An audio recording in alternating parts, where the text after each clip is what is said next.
প্রিয় ভাই ও বোনেরা, আজ আমি আপনাদের শোনাব এক ঈমান জাগানো সত্য ঘটনা। 3 যুবক ও গুহার সেই বিস্ময়কর ঘটনা যা নবীজি সাল্লাল্লাহু আলাইহি ওয়াসাল্লাম নিজে আমাদের শুনিয়েছেন। একবার 3 জন ধার্মিক যুবক একসাথে ভ্রমণে বের হয়। হঠাৎ করে ঝড় বৃষ্টি শুরু হলে তারা পাহাড়ের এক গুহায় আশ্রয় নেয়। কিন্তু কিছুক্ষণের মধ্যেই গুহার মুখে একটি বিশাল পাথর গড়িয়ে এসে পড়ে এবং তারা পুরোপুরি আটকে যায়। তারা বুঝতে পারল এই পাথর সরানোর মতো শক্তি তাদের কারো নেই।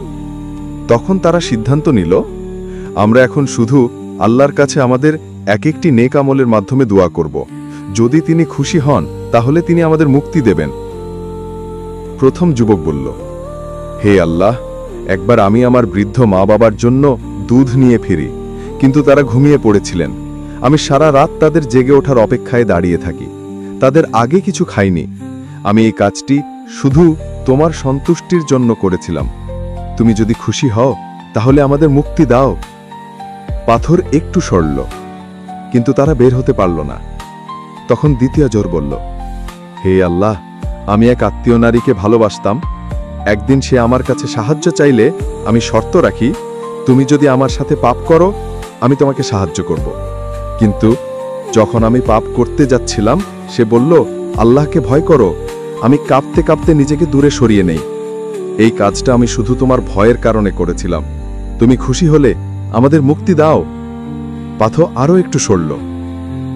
তৃতীয় যুবক বলল, হে আল্লাহ, আমি একদিন আমার কর্মচারীর বেতন ভুলে গিয়েছিলাম। বছরখানেক পর সে এলে আমি তাকে তার মজুরি ও তার দ্বারা জন্মানো সম্পদ ফিরিয়ে দেই। গরু, ছাগল, উট পর্যন্ত সে সব নিয়ে গেল। আমি এই কাজ শুধু তোমার সন্তুষ্টির জন্য করেছিলাম। তুমি খুশি হলে আমাদের মুক্তি দাও। এবার পাথর পুরোপুরি সরল। তারা গুহা থেকে বেরিয়ে এলো নিরাপদে। প্রিয় ভাই ও বোনেরা, এই গল্প আমাদের শেখায়, নেক আমল কখনো হারায় না। আল্লাহ বান্দার কাজকে কবুল করেন যখন তা একমাত্র তার জন্য হয়। আসুন আমরাও আমাদের কাজগুলো শুধুমাত্র আল্লাহর সন্তুষ্টির জন্য করি।